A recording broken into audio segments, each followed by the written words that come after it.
Welcome to Lesson 10 of U.S. History. When we left off in Lesson 9, we were talking about the Columbian Exchange and the incredible impact that Columbus had in changing the world and establishing world trade. As you can see, things were crossing the oceans and have been ever since. And the world has been connected ever since, and of course today, it's more connected than ever. So, big changes. Following Columbus, many other Spanish explorers came to America and conquerors. We're going to look at that more today. A conquistador is a Spanish conqueror. It's kind of a hybrid between an explorer and a warrior, and their job was to explore and find new land, conquer the native peoples, and exploit whatever resources they could get their hands on for Spain. It really is a classic kind of survival of the fittest type mindset. The mindset for the Spanish were, we are stronger and better than the native peoples, and we can do whatever we want with them, and our job is to get the resources and take them back to Spain. This was very easy for the Spanish, although they were vastly outnumbered by the Native Americans in the New World. They had the most deadly weapon available, which was disease. The Spanish were immune to a lot of diseases that we would think would be simple today. However, the Native Americans had no immunity. So, one estimate says 9 out of 10 Native Americans that came in contact with the earliest explorers died of disease. So, as the Native Americans died and were weakened from disease, the Spanish had no problem conquering and controlling the rest of the Native Americans. They used their superior weapons, their steel blades, their horses, their early guns, and their superior organization. They had no problem controlling the Native Americans and basically destroying the Native Americans. Hernan Cortez conquered the Aztecs. He came to the great city of Tenochtitlan, where the Aztecs greeted him and his men as gods. That quickly went south as the Aztecs had threw a party for them. The Spanish showed their true colors and started killing and attacking the Aztec people.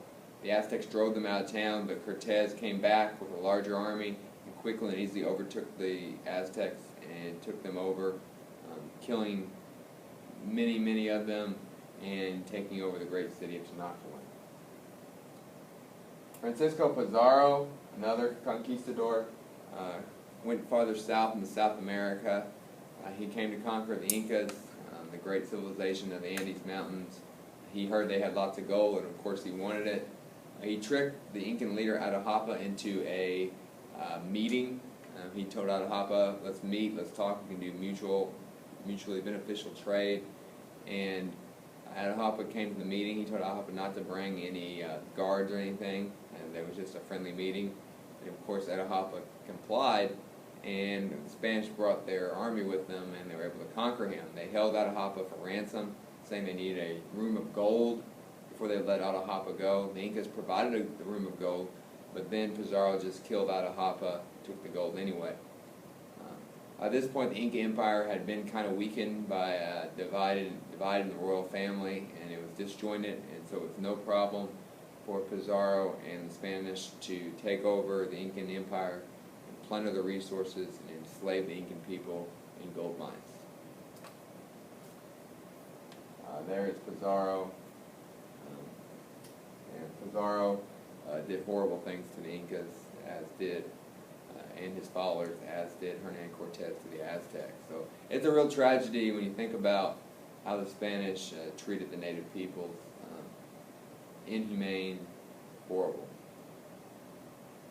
Other explorers went up to the Americas. We had De Soto, De Luna, Ponce de Leon. Ponce de Leon was looking for the fabled fountain of youth. The Spanish have heard there was a fountain that would make you younger. Of course, they never found that, but Ponce de Leon looked all over for it, as well as did De Soto. The heart of the Spanish rule was forced labor. After they took over an area, they started what's called the Encomienda system. And basically, the Encomienda system required the native peoples to abandon their religion and convert to Christianity. And as a reward for this, they got enslaved. And they would be forced into slavery, and they were forced to do horrible jobs, working sugar fields, sugar plantations, mining. and millions of Spanish died. It was a real tragedy. The Spanish started the idea of the plantation, where large farms would have one type of crop, and they would use those crops for profit, and they would work the Native Americans literally to death in their greed and haste to make as much wealth as possible. One disease that really had a huge impact on the Native Americans was smallpox. It's a pretty simply well-controlled disease today, but back then it was very deadly, and it killed the Native Americans by millions. This sketch here kind of shows, the Spanish beating and working the Native Americans to death.